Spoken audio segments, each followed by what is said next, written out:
নমস্কার, সুপ্রভাত। কেমন আছেন সবাই? আমি অনন্যা, অনন্যার ব্লগসের আরও একটি ঝাঁ চকচকে নতুন ব্লগে আপনাদের সকলকে জানাই অনেক অনেক অনেক স্বাগত। আশা করছি সকলে খুব ভালো আছেন, সুস্থ আছেন, সাবধানে আছেন, নিরাপদে আছেন। আমরাও বেশ ভালোই আছি। আজ দিনটি বৃহস্পতিবার, সকাল এখন 8:30 মতো বাজে। আপনাদেরকে সাথে নিয়ে ঠিক এখন থেকেই আজকের ব্লগটি আমি শুরু করছি। যথারীতি সকালে ঘুম থেকে উঠতে উঠতে আজ প্রায় 8:45 মতো বেজে গিয়েছিল। উঠেই তাড়াহুড়ো করে বাসি কাজগুলো কমপ্লিট করতে হলো। আর আজকে সব থেকে আনন্দের ব্যাপার হলো, কনকনে হাড় কাঁপানো ঠান্ডা থাকলেও বেশ সুন্দর রোদ উঠেছে সকাল থেকেই। এটি বাঁচোয়া বলুন। তবে বেশ ভালোই হাওয়া দিচ্ছে, এটা যেমন ঠিক। রোদ উঠেছে, সেই জন্যই আমার মধ্যে ভরপুর এনার্জি আছে আজ সকাল থেকেই। সেই জন্যই খুব তাড়াতাড়ি বাসি কাজগুলো কমপ্লিট করে চা পর্ব মিটিয়ে ফেলেছি। তারপরেই চলে গিয়েছিলাম ছাদে। এক ঢিলে দুই পাখি মারা যাবে, সেই জন্যই আর কি। একটু রোদের তাপ নিজের গায়ে লাগানোও হবে, আর গতকালের যে জামা কাপড়গুলো আধা ভেজা হয়ে সিঁড়িঘরের দড়িতে মেলে রাখা ছিল, সেগুলোকেও রোদে দেওয়া হয়ে গেল। এক ঢিলে দুই পাখি আর কি। তারপরে চলে এলাম নিচে এসেই দেখছি মাছ কাকু মাছ নিয়ে এসেছে। যথারীতি কোনো মাছ নেওয়া না হলেও মৌরলা মাছ নেওয়া হলো। কিছুদিন ধরেই মনটা ভীষণ মৌরলা মাছ করছিল। তার পিছনেও কারণ রয়েছে। পেঁয়াজকলি দিয়ে মৌরলা মাছের চচ্চড়ি খেতে কিন্তু হেব্বি লাগে, তাই না বলুন? কিন্তু ওই যে পেঁয়াজকলি আনা হচ্ছিল মাঝে মধ্যে ঠিকই, কিন্তু মৌরলা মাছ তো মাছ কাকু আনছিল না, তাতে করেই খাওয়া হচ্ছিল না। আর গতকাল আমার মামাতো বোন কল করে জানিয়েছিল তহবাজারের মাছপট্টিতে নাকি বেশ ভালোই মৌরলা মাছ পাওয়া যাচ্ছে। এই কথাটি আমাকে ভীষণ কষ্ট দিল।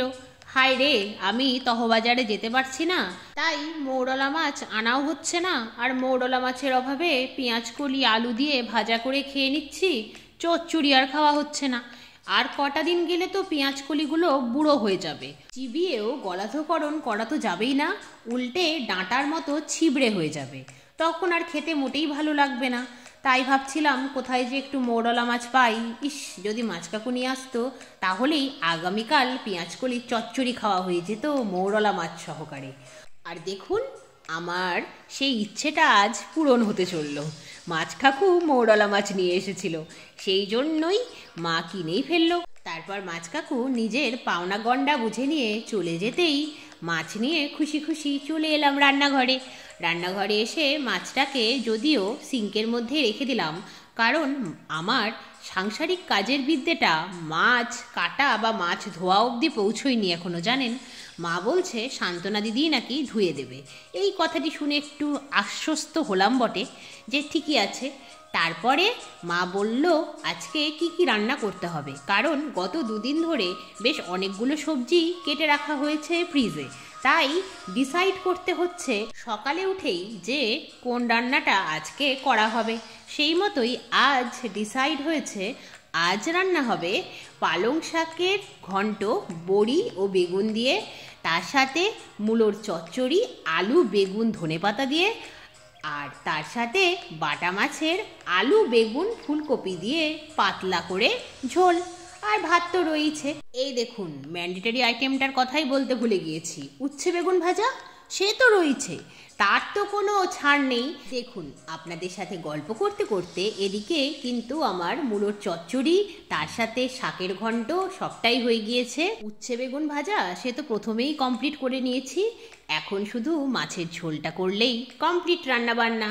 এদিকে ভাতটাও উপর করার সময় হয়ে এলো। ভাতটা উপর করতে ভীষণ ভয় লাগে আমার, তবুও প্রতিদিনই করেই ফেলি ঈশ্বরের কৃপায়, তার দয়ায়। রান্নাঘরে কনকনে ঠান্ডা লাগছে, পাগুলো ঠান্ডা হয়ে যাচ্ছে, জানেন। সত্যি বাবা, শীতকালে সবেতেই ভীষণ কষ্ট।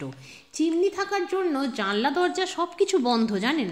তাও যে কোথা দিয়ে উত্তরে বাতাস রান্নাঘরে প্রবেশ করছে কিছুই বুঝতে পারছি না।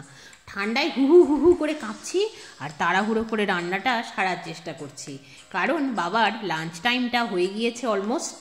আর এদিকে সান্ত্বনা দিদি চলে এসেছে, সেই জন্যই দুই দিকের জোড়া আক্রমণে আমি জেরবার। তবুও ভীষণ তাড়াহুড়ো করে করার চেষ্টা করছি। আর ঠান্ডায় দেখবেন রান্নাবান্নাগুলো তাড়াহুড়ো করলেও এগোতে চায় না, সব কিছুই যে বড় ঠান্ডা হয়ে থাকে, আর ঠান্ডা জল ঝোলে অ্যাড করলে সেই ঝোল ফুটতেই নিয়ে নেয় 5 থেকে 7 মিনিট, যেটা গরমকালে 2-3 মিনিটেই ফুটে যায়। এই জন্যই আরোই লেট হচ্ছে। কিন্তু ওই যে সময়, সে তো আর শীতকাল বলে বেড়ে যাবে না বলুন, সে তো ছুটছে তার নিজের গতিতে। যাক বাবা, ঝোলটা ফুটে উঠেছে, মাছ বেগুন দিয়ে দিলাম। এখন এই ফাঁকে টুক করে মশলাপাতির কৌটোগুলো মুছে ক্লিন করে ফেলি। এটিও তো একটি কাজ বলুন।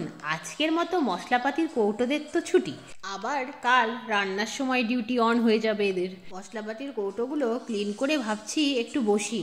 ছুটতে ছুটতে আমি ভীষণ ক্লান্ত হয়ে গিয়েছি জানেন। যতক্ষণে ঝোলটা স্ট্যান্ডিং টাইমে ফুটে উঠবে ততক্ষণে আমার যদি 5 মিনিট মতো রেস্ট হয় তাও হবে। যাই হোক, ঝোলটা আলটিমেটলি রেডি হলো। তারপরে বাবাকে লাঞ্চটা সার্ভ করে দিলাম। বাবা লাঞ্চ সারতে সারতে আমি গ্যাস আর রান্নাঘরটা ক্লিন করে নিচ্ছি। আর প্রথমে রান্নার সময়টাতে মা থাকলেও পরে তো মা চলে গিয়েছিল। মায়েরও প্রায় আজকে বৃহস্পতিবারের লক্ষ্মী পুজো করা বোধহয় কমপ্লিট হলো, কারণ ঠাকুরঘর থেকে শঙ্খধ্বনি উলুধ্বনি ভেসে আসছে। তারপর বাবার লাঞ্চ কমপ্লিট হলো, আমার গ্যাস রান্নাঘর ক্লিন হলো, মায়েরও পুজো সারা হলো। মা বলছে স্নানটা পরে করিস, আগে চল লাঞ্চটা করে নে। আর আমিও বাধ্যমের মতো লাঞ্চ করতে বসে গেলাম। এটাও ঠিক, ভীষণ খিদে পেয়ে গিয়েছে আজকে জানেন তো। ওদিকে শান্তনা দিদিও সকাল থেকে সব বাড়িতে কাজ করলেও কোনো বাড়িতেই কিছু খাইনি, তাই শান্তনা দিদিও আমাদের সাথে লাঞ্চটা সেরেই ফেললো।